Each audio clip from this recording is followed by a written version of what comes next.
Bien, bonjour à tous.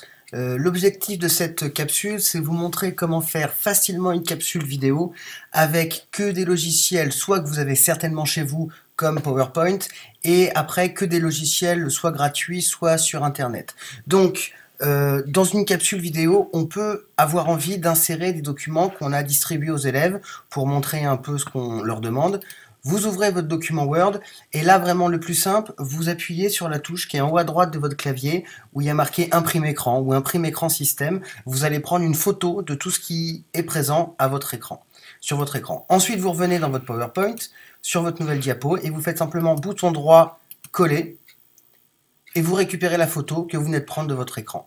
En double-cliquant sur l'image, vous faites apparaître la barre d'outils image. Il suffit d'appuyer sur rogner pour garder que la partie que vous souhaitez.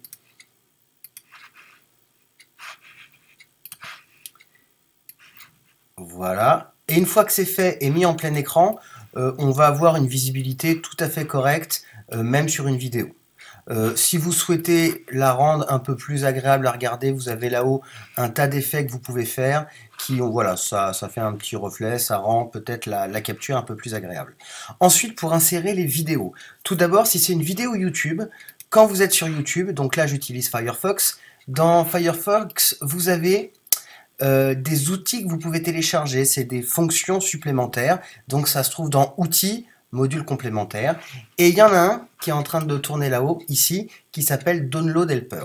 Dès que vous regardez un flux vidéo sur une page, il va vous proposer de la télécharger. Donc là, c'est une vidéo d'éruption. Si vous cliquez sur la petite flèche de droite, et on vous propose de le télécharger directement. Nous, on va le prendre là, je vous conseille de le prendre en MP4, et vous faites téléchargement, enregistré, et c'est parti, c'est en train d'être enregistré sur le disque dur.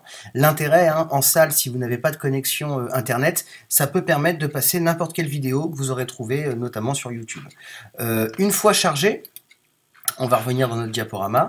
Donc, que ce soit la vidéo qu'on vient ici de récupérer sur YouTube, mais là, ça pourrait être également une vidéo que vous venez de faire avec vos élèves, il suffit de prendre la vidéo, de la glisser sur le diapo, après vous pouvez réajuster la taille sans problème,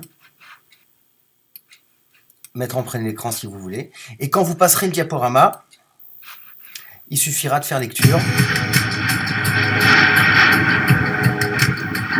pour faire apparaître votre vidéo. Donc, vous préparez toute votre diapo, vous continuez à filmer l'écran, et une fois que c'est fait, vous passez votre diaporama en plein écran, et vous aurez le film de cette manière-là.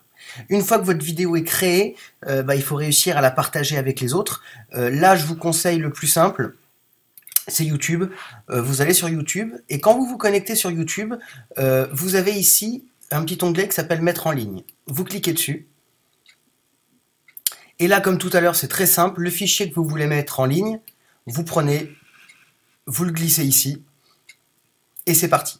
Donc là, il va charger le fichier. S'il y a un problème de format, il va compresser l'image, etc., etc. Vous n'aurez a priori rien à faire. Voilà, pour mettre fin à l'enregistrement de votre écran, on retourne là sur QuickTime Player, bouton droit, là vous voyez que l'enregistrement est en cours.